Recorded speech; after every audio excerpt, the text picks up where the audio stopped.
update ng bayan, maasahan anumang panahon.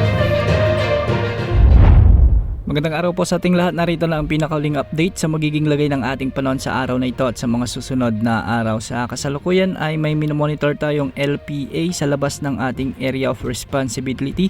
Samantalang nakakaapekto naman ang amihan at shearline sa iba't ibang panig ng ating bansa. Unahin natin ang shearline na magdadala ng maulap na kalangitan, kalat-kalat na pagulan at pagkilat-pagkulog sa buong Visayas, sa may Sorsogon, Masbate, Dinagat Island, Surigao del Norte at Surigao del Sur. Mag-ingat po dahil posible ang banta ng mga biglaang pagbaha o pagguho ng lupa kung may mga katamtaman hanggang sa malalakas na pag-ulan. Samantala malamig na amihan naman ang umiiral ngayon na magdadala ng maulap na kalangitan at mga kalat-kalat na mahihinang pag-ulan sa may Batanes at Babuyan Islands. Para naman sa nalalabing bahagi ng Mindanao, asahan naman ang bahagyang maulap hanggang sa maulap na kalangitan na may mga isolated rain showers and thunderstorms. Dulot pa rin ito ng mga mairal na localized thunderstorms. Mag-ingat dahil posible pa rin ang banta ng mga biglang pagbaha at pagguho ng lupa, lalo na kung may mga malalakas na pag-ulan o mga severe thunderstorms. Samantala, sa Metro Manila kasama na ang lalalabing bahagi ng Luzon,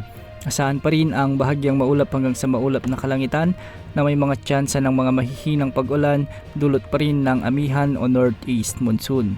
Para naman sa lagay ng mga pag-alon sa ating mga karagatan, matataas na pag-alon pa rin ang inaasahan sa may Northern Luzon, posibleng umabot hanggang 4 meters. Sa silangang karagatan naman ng Central at Southern Luzon, Visayas at Mindanao, posible ang mga pag-alon hanggang 3.4 meters. Sa nalalabing karagatan ng Mindanao, posibleng umabot ang mga pag-alon hanggang 2.5 meters. Samantala may nakataas naman na weather advisory, heavy rainfall outlook dulot ng shearline ngayong araw hanggang bukas ng hapon. Posible ang mula 50 hanggang 100 mm na pag-ulan sa mga lalawigan ng Samar, Eastern Samar, Biliran, Leyte, Southern Leyte at Dinagat Islands. Mag-ingat po sa banta ng mga biglaang pagbaha o pagguho ng lupa.